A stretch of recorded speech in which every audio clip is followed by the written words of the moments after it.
what attracts him to the idea of a relationship, as opposed to, we have this idea as women that most men just want flings and it's really hard to get a man into a relationship.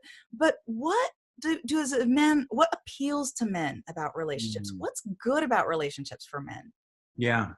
Well, okay, this is great. So my question back to the woman that may be asking that question is, what appeals to you about relationship, aside from this idea of that you should be in one as a woman, right? What is it that appeals to you about building a life with somebody? What is it that appeals to you about having somebody that you can rely on and support and be in connection with? What is appealing about that to you, right? If we just take the cultural programming out of it and we look at this idea of like having somebody who can be your closest confidant, your a loyal partner in crime, somebody that you can do more with in life and take greater risk with in life. What's appealing about that? Right? It's the exact same thing it is for a man, right? So as a man gets older, he will start to feel that the flings in life are empty. The flings in life become something where it's like, okay, great. Yeah. Wow. Another fling. Okay. Wow. I'm scratching this itch of variety a bit.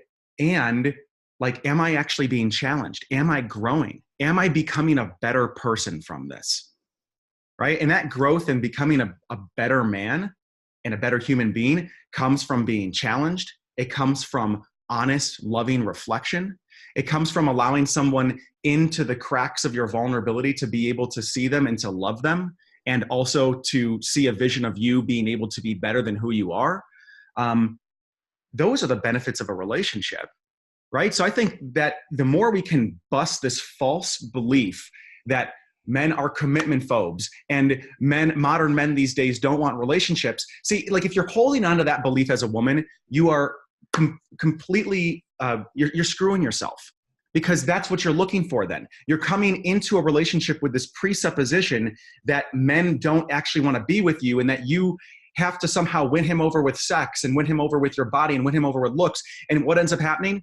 You end up starving the juiciest and most valuable part of you, which is what he actually wants, is intimacy. He wants connection. He wants to be seen. And if you think that your value rests in these superficial things, you're not going to give any of that any attention. And you're going to create a self-fulfilling prophecy where you realize it's like, yeah, there is no substance there. And how is he going to what is he going to see that he wants to be with?